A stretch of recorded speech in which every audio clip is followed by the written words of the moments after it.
You're tuned in to RBLR, the home of Tampa Bay's Reveler Sports.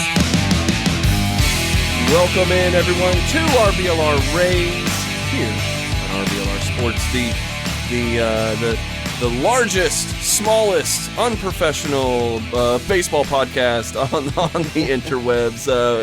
Brought to you here by me. My name is Eureka, and I have a special guest we have from RBLR Lightning, and you've heard him. He's even been on the Buck Show once, but he's going to be on us talking a little bit of balls and strikes, and that is Jake Ricker. What's up, Jake, man? Welcome.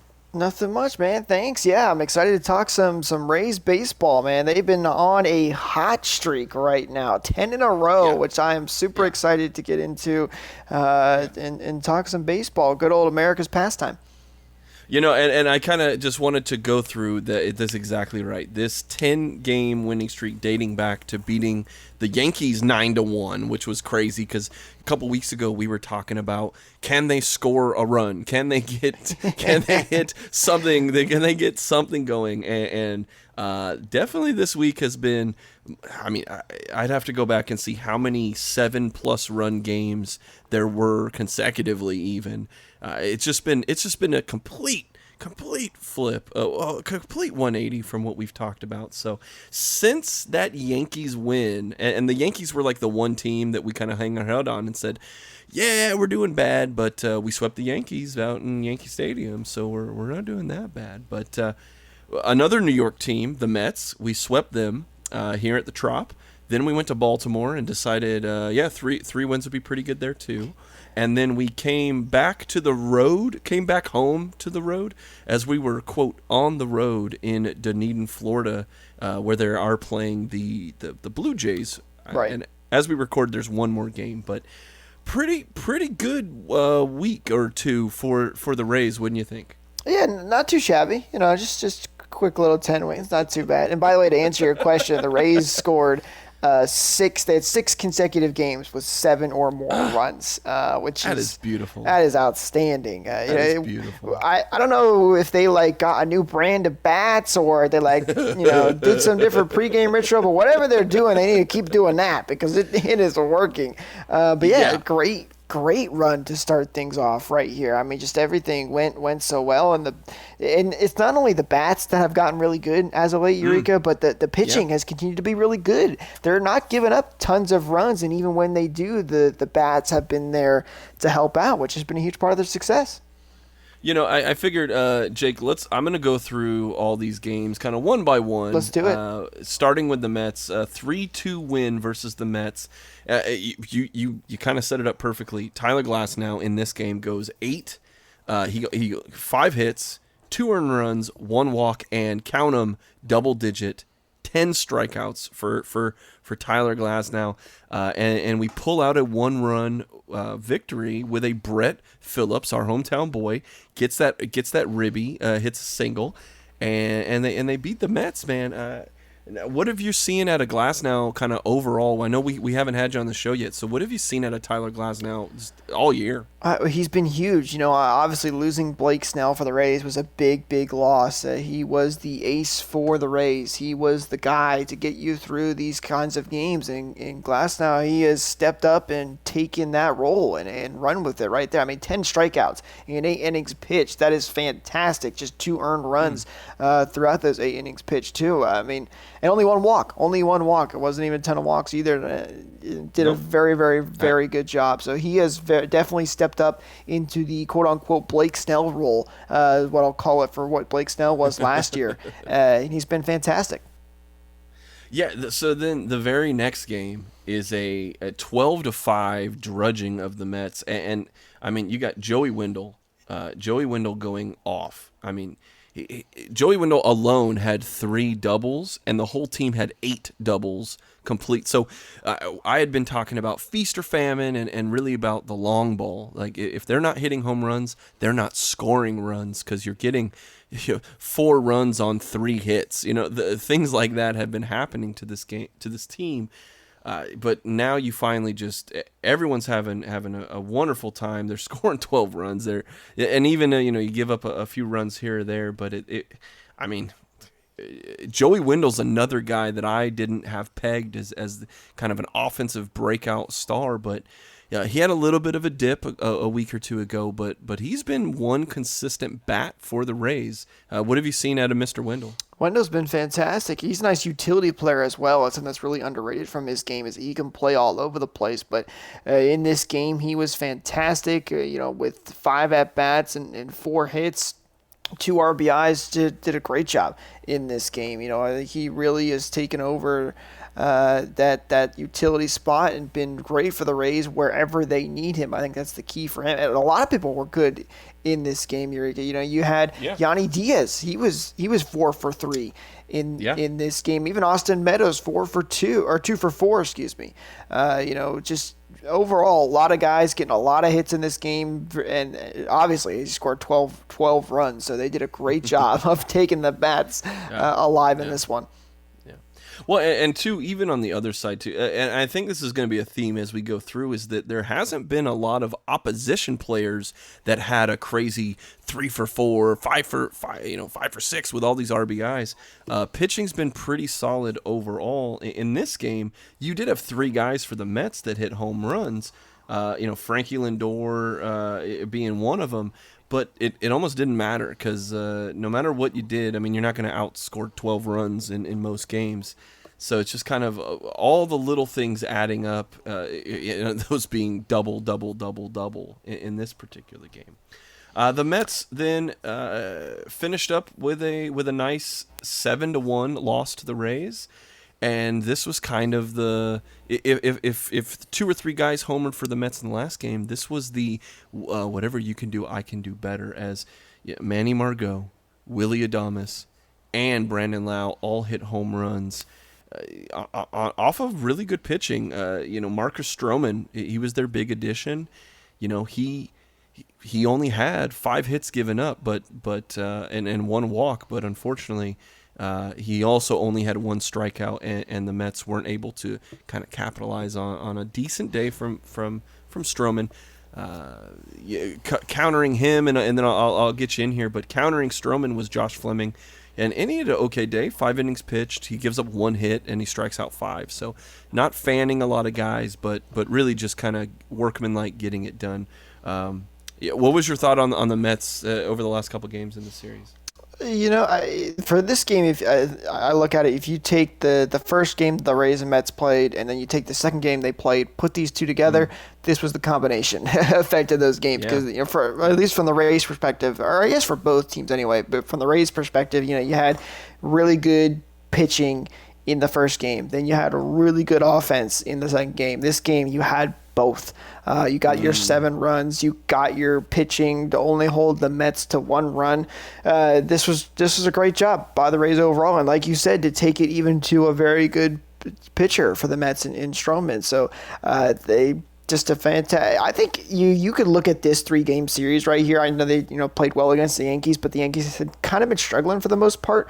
There's been a lot of disappointment around them, but I think you could look at this series, especially this game. You're like, this is the game. This is the game where you could see that momentum start to pick up. This was basically a perfect game almost, you could say, for the Rays, and this was a great game to watch as a Rays fan.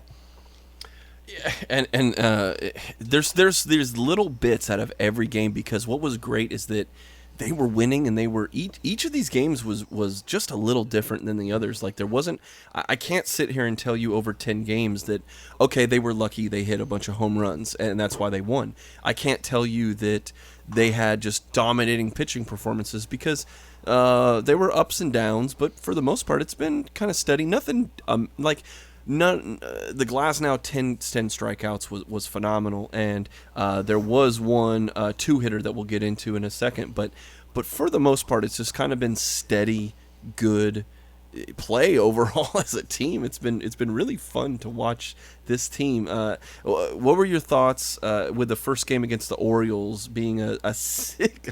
I'm cracking up here. 16-6 win against the Orioles. Crazy. I mean, how many? That's the last time you've seen that many runs in a game. I mean, just a offensive showcase in that one. But great job by the Rays again, just making sure they get those bats going. Everybody getting involved in that one. So just a fantastic job by the Rays. It can be hard as you're playing really good and getting on these winning streaks. I mean, this was still relatively early in this winning streak, but you start to get burnt out a little bit maybe, and think you almost feel like you're due for a bad game. But they continue to play really well.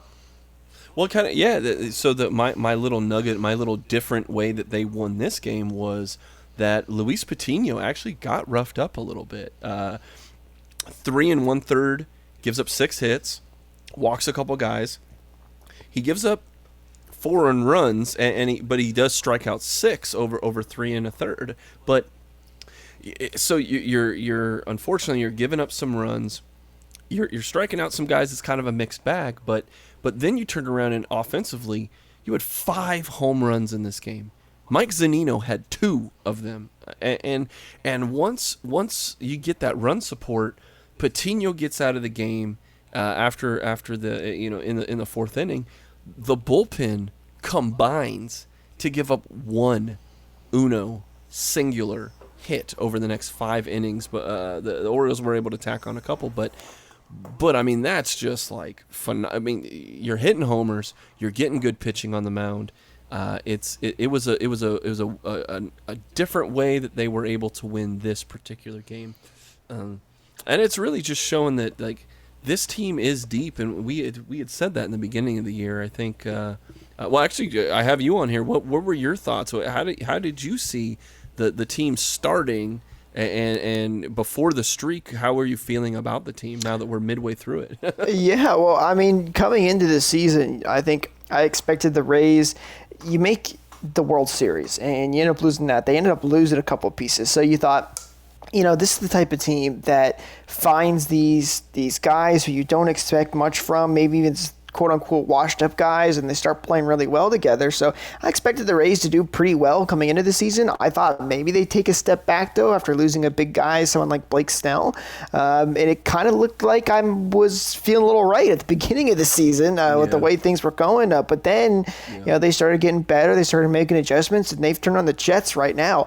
And they are playing their best baseball. So right now, I mean, you got to be feeling good as a Rays fan, no question. Yeah, the vibes are definitely turned up to the max here, but a guy like Luis Patino, I mean that's one of that was the centerpiece of that trade with Blake Snell.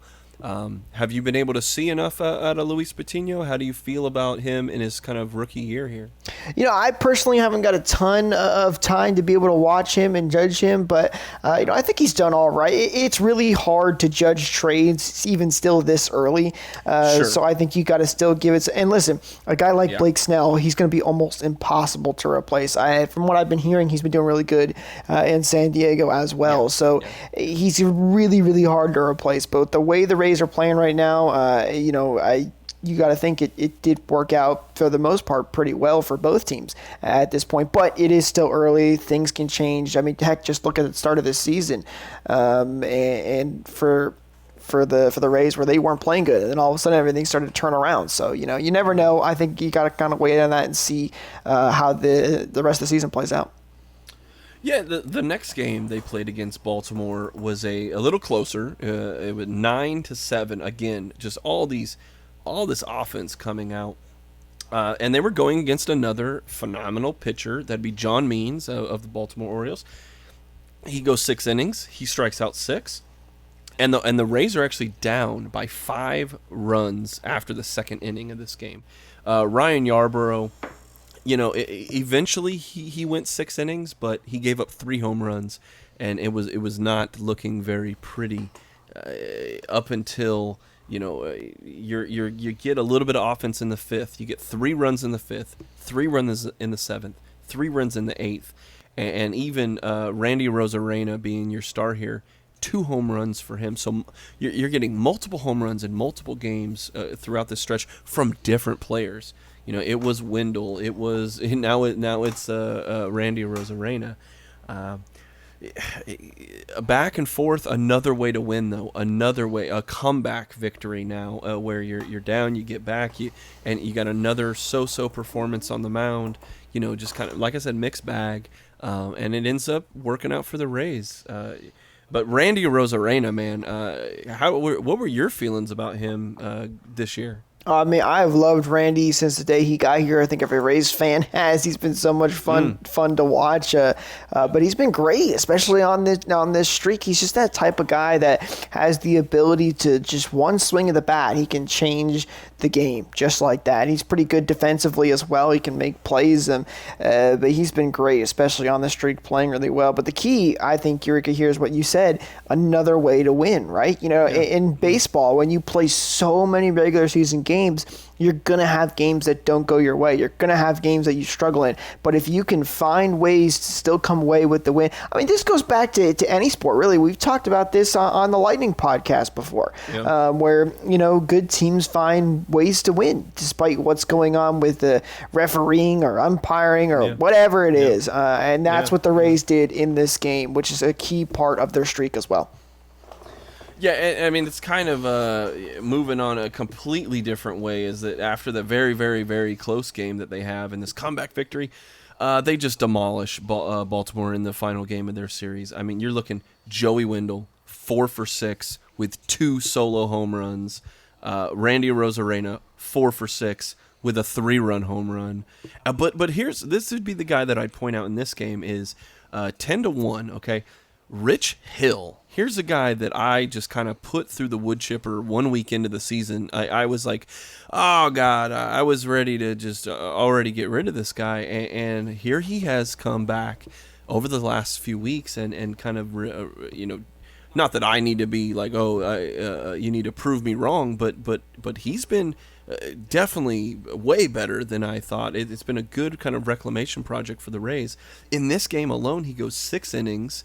He only gives up 2 hits. He gives up a run, walks 4 guys, but strikes out 4 guys. It's like, that's a good, for Rich Hill at this point of his career, that's an A-plus performance. And on top of getting amazing offense from a Rosarina that we expected, and Wendell, who's been a good surprise, now you get guys that are, we were talking about that trade, you're getting guys that are supposed to be filling in this 3rd, 4th, 5th slot in that rotation. How do you feel about Rich Hill? Was I wrong to throw him away after the first couple weeks? And how good is it that he's proven me wrong? Well, hey, you always love it when a player can prove you wrong, right? I love it, man. I mean, I don't think you're wrong to jump on him quick, because that's a natural fan reaction too. When you see your team struggling, you're just thinking, all right, I'm angry right now, who is not playing well, and that happens. I totally get that. That's totally normal. Trust me, as a Lightning fan, I have seen people throw people on the bus very, very quickly. It is a total normal thing. But he's played great. This is a great game for him. 6 innings, as you said, and then 2 hits, 1 earned run. I mean, that's a great job. Anytime you get through 6 innings, it doesn't matter how you get there. If it's a ton of ground balls, you don't always need to strike out guys. You don't need 10 strikeouts to have a good game. So this is a great job by him, and hopefully he can continue this. That's the key, right? For a lot of these, and again, I keep doing this, but it goes back to every sport. For guys to watch, if they're struggling, especially in baseball, because baseball is a marathon, because there are so many games to play. So if you're having a struggle in the start of the season, if you can make adjustments and start to get better and then continue that, good for you. You're doing a great job, and that's why you got to be sometimes a little careful with jumping on players. You're kind of going to give them some time to see if they can make adjustments. Now, if they continue to play bad or have a couple good games and then go back to their old ways, that's another story. But as of right now, Rich Hill's on a good little streak right here. Let's see if he can continue it. Yeah, and 2 other guys that I failed to mention in this particular game are guys that we haven't talked about a lot, which is, Trevor Richards and Lewis Headright, man. They after coming in from Rich Hill, they go combined 3 innings with 0 hits, 2 walks, and 1 strikeout. So the entire game, the Orioles had 2 hits total. That's it. It's like, Joey Wendell had 2 home runs, and if you're able to get 2 hits out of the other team as a combined, that's phenomenal. Chef's kiss there.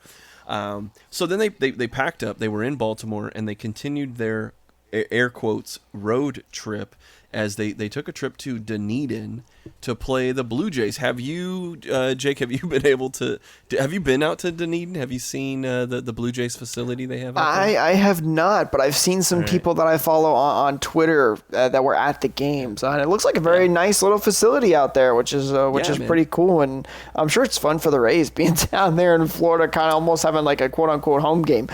Yeah. Well, I was bantering with a couple guys on Twitter, and I was saying, to get from, it's actually a shorter drive to go from downtown Tampa to the Trop than it is to go from downtown Tampa to Dunedin. It's by like 7 mile difference. But I was like, we seeing all these fans, these Rays fans showing up for this Blue Jays road games, like the traveling fans are just so enthusiastic, but it just proves that there's an anti-bridge bias, that people just do not want to drive. It's to that St. traffic, Pete. man. It's so it's like okay, you'll drive to Dunedin, Florida, to a minor league stadium to watch the Rays and pay more money. There these astronomical prices to see, because there's only maybe 4,000, 5,000 seats.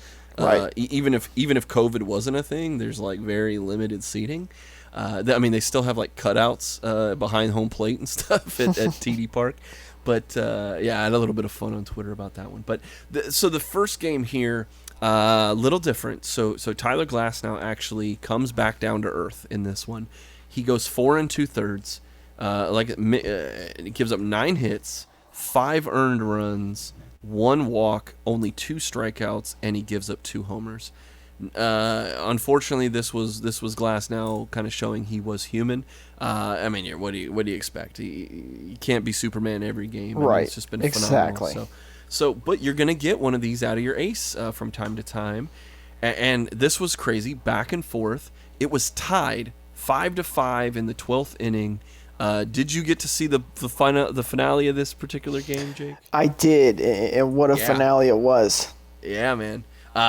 So how do you feel when Francisco Mejia is at the plate, bases loaded, and I'll let you get the payoff here, but Mejia's at bat, and how did you feel? What did you see?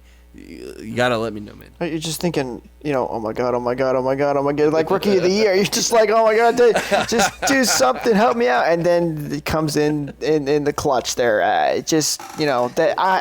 You love those kinds of games. They're so much fun, especially as you get into those later innings. I was up in Michigan recently watching my brother play some NCAA D3 championship baseball, and as those games get into the when his game got into the late 13th 12th inning, just like this game did, and it just gets a little more intense every single inning. So that kind of situation, even earlier it is intense, but then it gets into the 12th inning, you're just like, holy cow, like just come on, just swing of the bat, just end this one and win it for us. So very, very, very exciting. And by the way, shout out to the bullpen in this game. A lot of these guys only went 1 inning basically, but they did a great job. We had 1, 2, 3, 4, 5, 6 different pitchers come in. So yes, there were. It goes back to what we talked about, right?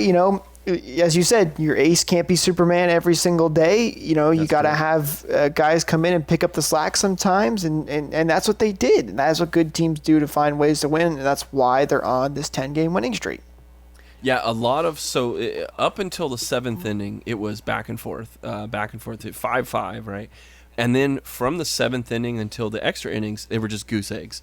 You brought up the bullpen. They combine. I like to combine the bullpen and things like this. We had Springs, Kittredge, Fairbanks, Thompson, a couple, Diego, and a couple, and maybe one other guy. But combined, they go 7 1/3, 2 hits, 1 earned run, 3 walks, and 11 strikeouts. Like, that is if it were one guy, that's what Glasnow did a few games earlier, and that's right. Like Cy Young level pitching right there. And you kind of there's this kind of Kittredge, and then Fairbanks always comes out after Kittredge, right? It's like Kittredge, Fairbanks, Castillo. That's your like treacherous trio right there. Killer, just so like you said, I'm sitting here going, 7th inning, 8th inning, 9th inning. Even the Major League Baseball initiative of putting a base runner on second base didn't shorten this game at all. It went another 3 extra innings, and then finally we're like, okay, they had walked a guy, we got a guy over to third, we got bases loaded, and then just as soon as Francisco Mejia hit that, which he's another piece of that trade with Blake Snell. Coming to fruition. He's a catcher that we've been talking about. He's like, okay defensively, but he might have had a little better bat than a Mike Zunino was expected to have. And so, boom, here he goes, just clocks it into right field. And I'm jumping up and down because I'm like, yes, this game is finally over. And they didn't throw away a really good bullpen outing, and they found yet another way to win. And this time it's when the ace blows a tire, and it's like, oh no, we gotta have the bullpen come in. So, right, phenomenal. But then a different little news shakes up. So after this game, the Blue Jays and the Rays are going to play, but the Rays trade Willy Adames. And so we got to see the debut of a couple guys in this game. But before we get to that, I want to bring up the Willy Adames trade. I think everyone thinks of Willy as a wonderful locker room guy. It's a guy that we've all come to love here in Tampa Bay. It's like he was brought in at the time. It was kind of shaky because when we traded David Price, we had brought Willy Adames in as kind of like the key piece of that. And over these last 4 years, I think he's performed wonderfully for the Rays, especially on defense. There was a question, I know, in the beginning of the year. He was one of my guys that I would say, and he had kind of what that Kevin Kiermaier syndrome, where it's like, man, I love you defensively. You can flip and fly and dive and throw, and oh my, just you're the man. I just need you to put the ball and to the bat. I just need you to get a swing down, man.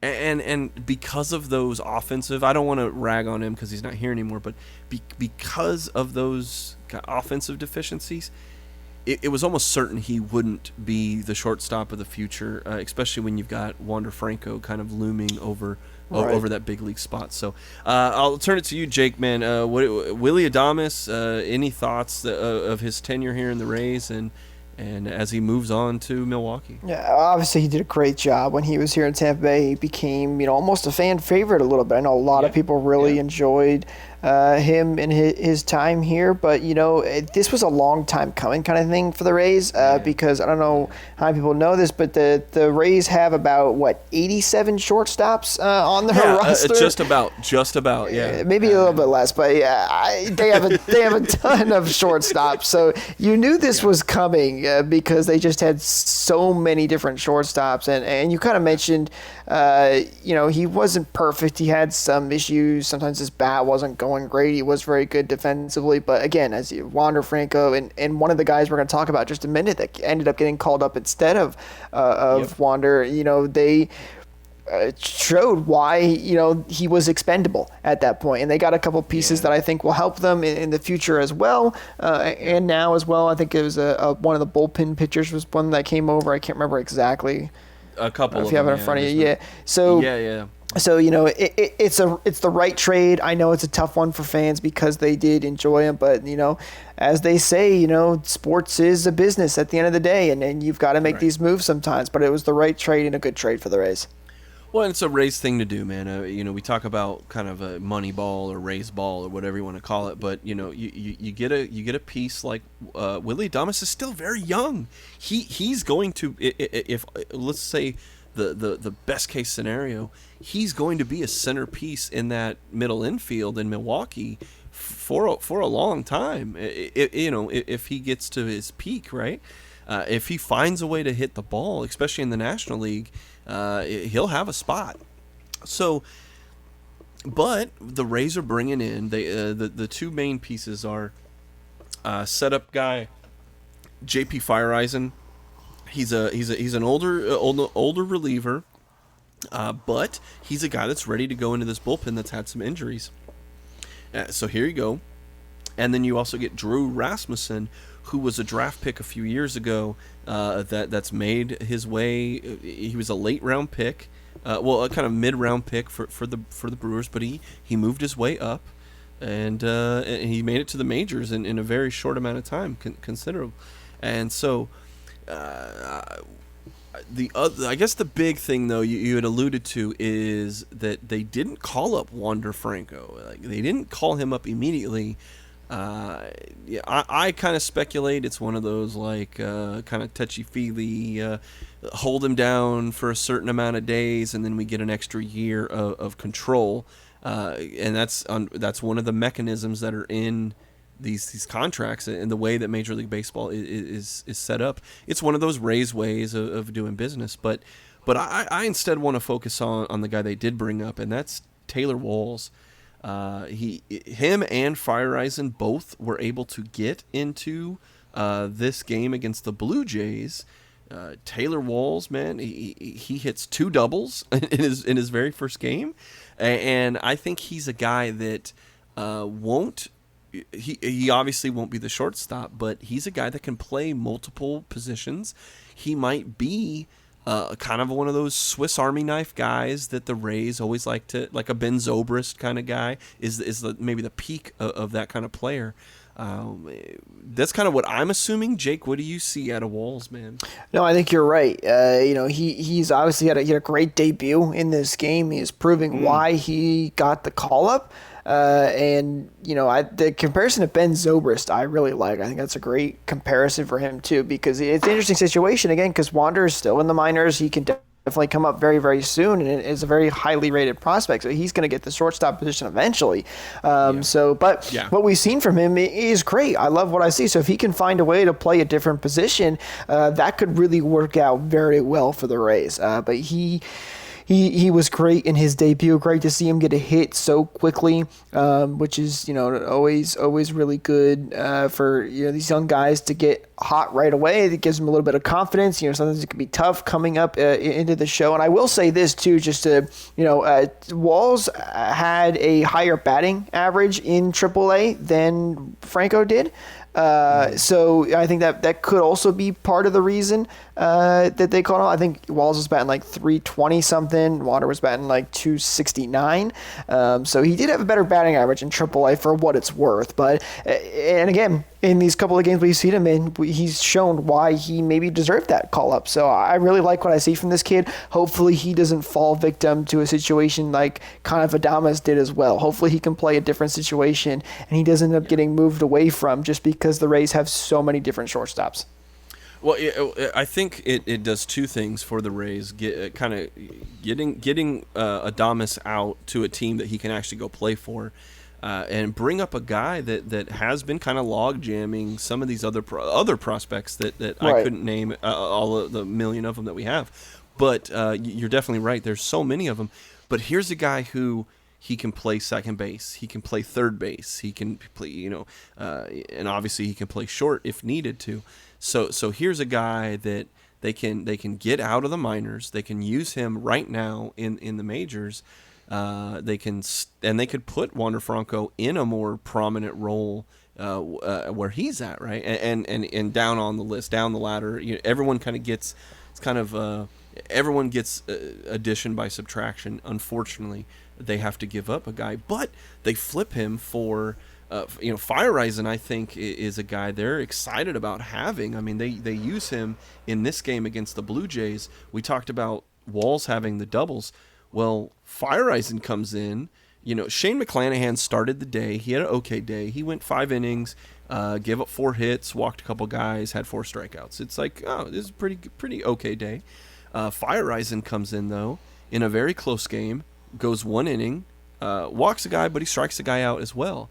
Then you bring in Kittredge, Fairbanks, Castillo that I was talking about earlier, but it's like that the treacherous trio, and that's how you get a low-scoring win.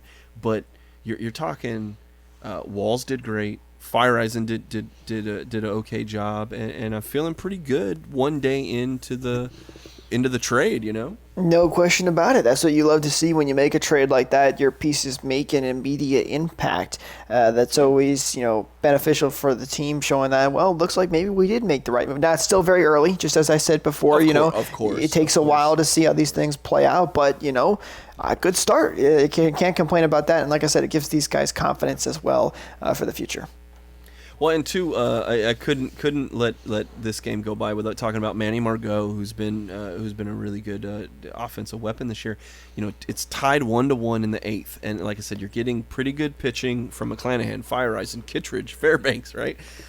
Into the 8th inning, Margot hits an RBI single to get a Rosarina home, who had gotten there off a wild pitch. And so just small ball, like moving there's not a lot you had a couple doubles, but there weren't like the 5 home runs by 3 dudes. And it wasn't this like fireworks show that it was against the Orioles. Another way of getting it done, small ball, good pitching, let's go. That's like that Rays formula, man. Exactly. So the last game that we'll talk about was today's game as we record this on a Sunday. That's a 6-4 win against the Blue Jays, and they found yet another way to win with one of the weirdest things I've seen. I can't tell you the last time I had seen this ever in a baseball game, but setting up the finale, another good pitcher that they're going against, having a good day. That's Hyunjin Ryu, man. Ryu's 6 2/3 innings. He gives up 8 hits, strikes out 7 dudes, and he only gives up a couple runs. I mean, even though you're getting people on base, Ryu's getting people out. And to be fair, man, Rays, they're not looking pretty. In the 9th inning. I mean, Teoscar Hernandez killing it. He went 3 for 4 with 2 ribbies and a solo home run against the Rays. Randall Grichuk, kind of a Rays killer, 2 for 4 with a 2-run home run. And even in the pitching, it's been kind of an up and down day where it was like Michael Wacha comes out as the opener. He goes a couple innings. He gives up a hit. He strikes a guy out. But then Josh Fleming comes in as the bulk, going 6. And having kind of a down day. He gives up 8 hits himself, gives up 4 earned runs, only strikes out a couple guys, but he doesn't walk. He walks 1 guy, not too bad there. And his really bad spot was that Grichuk homer in the bottom of the 8th inning. So now you go, Rays are down 4-3 in the top of the 9th, and they load the bases. And for what happens next, Jake. I gotta have you explain it to me again, man, because it's like you're down by 1 run in the 9th inning, you get the bases loaded, and then going against a good pitcher, all hell breaks loose. That's a great way to put it. This was absolutely crazy. So as you see, multiple guys just get walked and find their way on base, and somehow the Rays are able to score 3 runs in that inning for a comeback victory. I mean, absolutely crazy. Like I said, so Travis Bergen, okay, he's not a bad pitcher. He's got a 1.69 ERA on the year. Okay, even that's after that's a great ERA. It's a great ERA. Okay, not that ERA is the end all be all, but if we're looking for one stat, okay, he's doing okay, and I think that has to be the only reason that he was allowed to stay in this game, because he walks Austin Meadows to bring in a run to tie the game, right? Which is already that's not and great. And it's like, oh my god, you just walked in the tying run. Okay, but then he walks Manny Margot to go down. And then after that, you're still in the game, and he walks Mike Brasso. So now you're down by 2. I mean, it's just I've never seen it. I don't think I could tell you if I'd ever seen a guy walk 3 guys to tie the game and lose the game. I've in never the 9th seen inning. that. No question. I see. I mean, just insane. And also here's our boy JP Fireisen. 1 innings pitched, 1 hit given up, 2 strikeouts. So I mean, it's 2 of your 3 outs are strikeouts on back-to-back days. again, this was a guy they brought in to be an impact immediately, and he's doing all right. So. So overall, man, how are you feeling? I mean, it's a wild ride. I'm throwing a lot of stats around, but at the end of the day, it's a climb. It's a climb back. We were at the bottom of the standings almost, and we have clawed and scratched our way back to the top of the AL East. We are sitting, as I'm looking at the stats here, we're tied with Boston, and the Yankees are only a half game behind us. And Tampa kind of seems to have the Yankees' number so far this year. How are you feeling now that we're kind of back on the hill? The crown gets adjusted a little bit. We're okay. How you feeling about your Rays, bud? Yeah, I'm feeling great. You can't feel any less than that when on a 10-game winning streak. So the Rays have done a great job at making adjustments and finding ways to win and doing a great job. And you wonder, when you get on this long winning streak like this, it's just thinking, all right, this has got to be the game where it ends. This has got to be the game where, but it just keeps going and going and going. So they're playing fantastic baseball right now. You just wonder when that first loss will come. Hopefully it never comes. Who knows? But they are playing great right now. You got to feel good, especially being back at the top of the division and tied with Boston. I would ask you kind of we've gone through a lot of different players, and that's one of the beautiful things about this run is that it's been a number of different players, both expected, unexpected, brand new to the team, just doing well, man. Who would you say are your kind of standouts when you're watching these games? There's been some mix-ups in the lineups and guys moving up and down and getting released and traded now.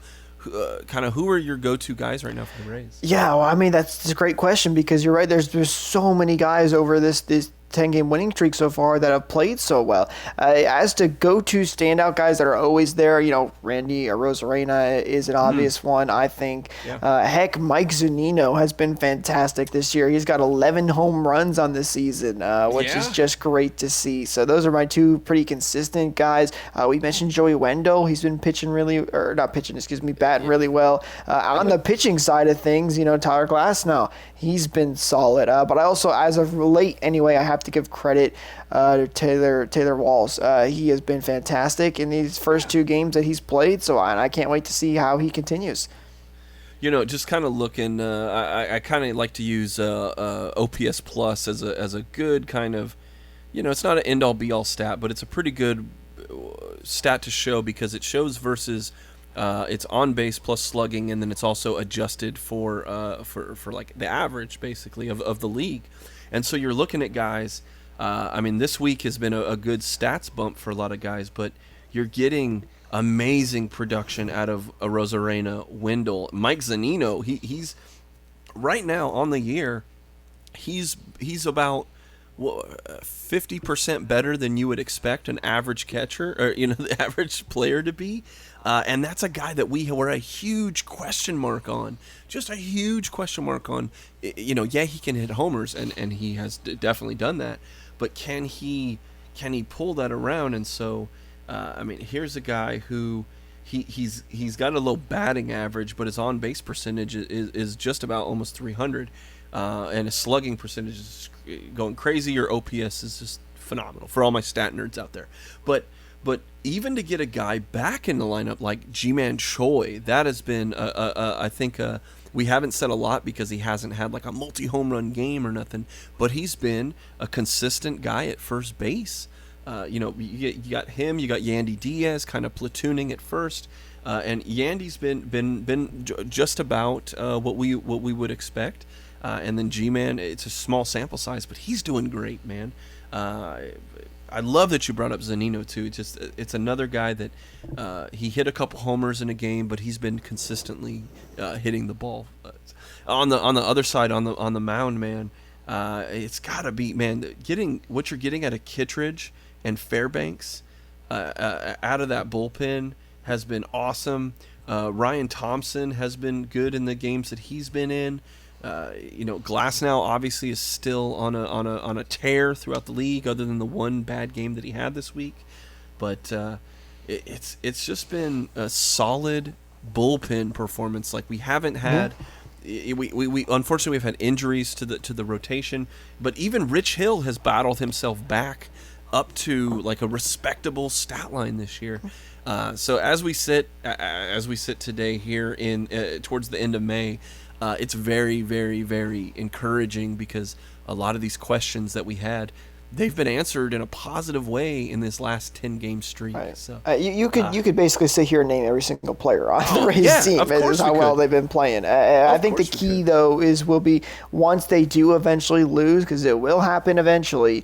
How do they continue after that? Do they quickly bounce back and keep on a little winning streak? It doesn't have to be 10-game winning streaks all the time, but once that does happen, who stays consistent? But as of right now, everybody's playing some of their best baseball. Yeah, well, and they've made some tough decisions. They made some moves. They tried moving around Satsugo, first in the lineup, bottom of the lineup, middle of the lineup. Now he's out of the lineup, and you had to make that unfortunate, year long. We gave you a lot of chances, and it just couldn't figure it out. Unfortunately, some of that wasn't his own doing. Injuries and whatnot, but. We had a lot of expectations, and he's a guy that's not here anymore. You had a tough decision to get rid of a guy like Adames, but you're seeing instant rewards out of that, and we're hoping that continues. So they're not content to just sit there and you brought up at the very beginning of this, we were talking about giving up pieces after that big run we had, kind of overperforming. We went a long way to the World Series. And there were more question marks than there were answers coming into this year, and the Rays have shown that Kevin Cash has shown that they're going to do some weird things. They're going to try everything outside the box, and right now it's got them back to the top of the AL East, which is crazy as we sit here. So. Jake, I'll give you the last word, man. Thank you again for coming on to the Rays show. I know we talk about the baseball in the chat and stuff like that, so I thought it was cool to have you in. Your final thoughts before we get out of here, bud? Well, man, I appreciate you letting me come on. I enjoyed talking some Rays baseball with you. Hopefully we can do it some more in the future. And hey, man, the Rays are playing so good right now. Let's hope this streak can continue and we can officially take that top of the division from Boston and be the official leaders. That would be the icing on the cake to this 10-game winning streak right now. Yeah. And so, coming up for the Rays this week, they got one more game Monday night against Toronto, or Monday afternoon against Toronto. Then they got a 3-game stint against Kansas City at home, and then the Philadelphia Phillies also come into home. So, Glasnow should be getting maybe one out of those games, but you're going to see. Can Rich Hill keep it going against the Royals? Can McClanahan keep it going? Can Walker facing a National League team again in Philadelphia? He's kind of slated to pitch for that one. So it's going to be pretty fun, man, to see how many more games this goes as we climb. I mean, when they started this 10-game, they were at 500.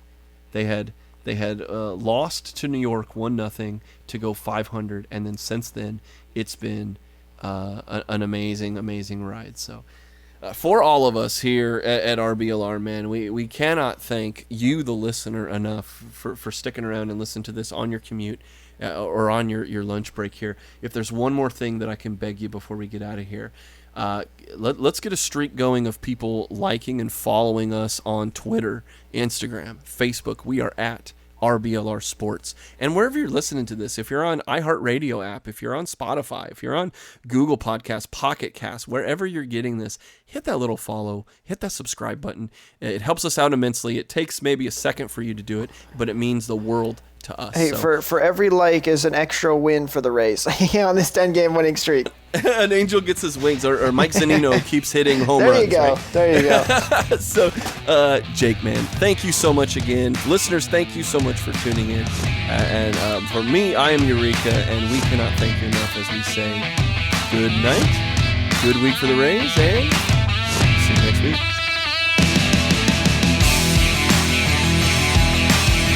Thank you for tuning into this presentation by RBLR Sports.